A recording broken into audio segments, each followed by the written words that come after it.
আসসালামু আলাইকুম। আমি ফারজানা ফাতেমা মানিকগঞ্জ থেকে বলছি।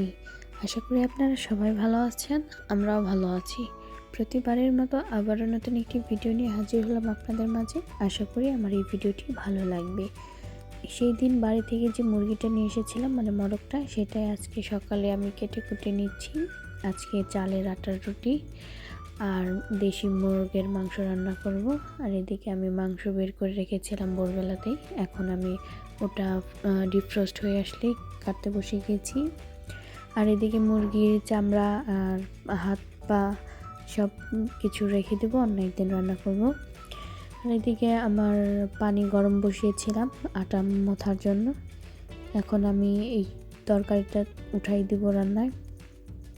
এদিকে আমি সব কিছু একসাথে ব্লেন্ড করে নিয়েছি, সাথে মশলার সাথে আমি হলুদ, মরিচের গুঁড়া, মাংসের মশলা যত কিছু লাগে সব কিছু একবারেই দিয়ে ব্লেন্ড করে নিয়েছি।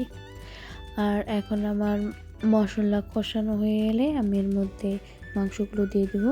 আর আমি এইভাবে কয়েকবার করে অল্প আঁচে ভালোভাবে কষিয়ে নেব। এরপর পানির ঝোল দিয়ে দিব। আর এদিকে আমি একটু পায়েস রান্না করেছি। আর এই তো আমার চালের আটার রুটি।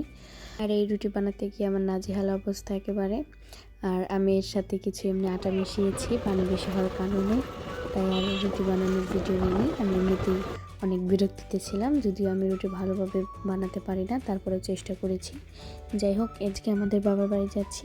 বাবার বাড়ির কাছে হওয়ার একটাই সুবিধা, তো মন চাইলে যেতে পারি। আর জুফেনের স্কুল বন্ধ ছিল, ও যেতে চাইছিল, তাই ভাবলাম ওকে নিয়ে বেরিয়ে বাড়িতে যাই। তো বাড়িতে আসলে আর আমি তেমন ভিডিও নিই না।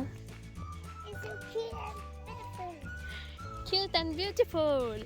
বাড়িতে আসলে এমনি সময় কেটে যায়, আর ভিডিও নিতে মনে থাকে না। যাই হোক, আমাদের বাড়ির পাশে মেলা হচ্ছিল। মেলা বলতে শুধু ওই ওয়াজ মাহফিল আর গান হবে। তো এদিকে আমি, আমার মা, আমার ছোটো বোনরা মিলে বিকালে বের হয়েছিলাম চটপটি খেতে। তো এদিকে আমি ভিডিও নিচ্ছিলাম। আর আপনারা যদি কেউ এই চাচাকে চিনে থাকেন তাহলে ওনার কাছ থেকে খাবেন। যে চপ বিক্রেতার কথা বলছি আমি। যাই হোক, এরপর বাসায় চলে আসি। আর সন্ধ্যার পরে আমার দুলাভাই, আমার বড় বোনের সাথে আমি আবার যাই তাদের সাথে। আর এখান থেকে আমি কিছু কেনাকাটা করি, ওগুলো ক্লিপ নেওয়া হয়নি। যাই হোক, তারপরের দিন আবার বাসায় চলে আসি আমি। এই বড়িগুলো আমার বোন আমাকে দিয়েছে, তো সেগুলো রাতে বসে বসে খাচ্ছি। একা একা ভর্তা খেতে ভালো লাগে না, সবাই মিলে আনন্দ করে একটু একটু খাওয়ার মধ্যে অনেক আনন্দ। যাই হোক, আমি রাতে রান্না করে নিচ্ছি। এখানে ইলিশ মাছ ভেজে নিচ্ছি রাতের জন্য। এই মাছগুলো আমি এখনই কেটে রান্না করছি। যাই হোক, আমার মাছ ভাজা হয়ে আসছে। আর আপনাদেরকে বলি, যারা আমার এই ভিডিওটি দেখতে দেখতে এই পর্যন্ত চলে এসেছেন তাদেরকে জানা অসংখ্য ধন্যবাদ আমার এই ভিডিওটি দেখার জন্য। আমার ভিডিওটি ভালো লাগলে অবশ্যই আমার চ্যানেলটিকে সাবস্ক্রাইব করে আমার পাশেই থাকবেন। আমার ঠান্ডা লাগার কারণে আমার ভয়েস দিতে অনেক কষ্ট হচ্ছে, তাই আমার ভয়েসগুলো মোটা শোনাচ্ছে। আশা করি এটা ইগনোর করবেন আপনারা। ধন্যবাদ সবাইকে আমার এই পুরো ভিডিওটি দেখার জন্য। আবারও হাজির হব নতুন কোনো ভিডিও নিয়ে। আল্লাহ হাফিজ সবাইকে, সবাই ভালো থাকবেন।